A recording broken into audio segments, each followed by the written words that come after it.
0. Yan boss, conversion na pala ito eh.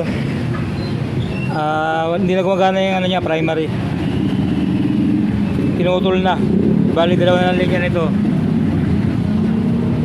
Pang light coil na lang to, pang supply na lang sa charging saka sa ilaw. Yun boss, nasalpak na po natin yung ano, yung stator na bago. Yan, i-connect ko na rin yung tamang linya niya sa convert na full wave na regulator. Testingin na lang natin kung mag-charge nga siya ng 14 volts. Makarga lang hanggang 14. Ayos na boss.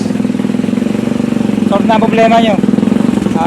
Limang mekaniko daw tumingin ito. Hindi daw nakuha. Ayan. Ayos na. Problem solved.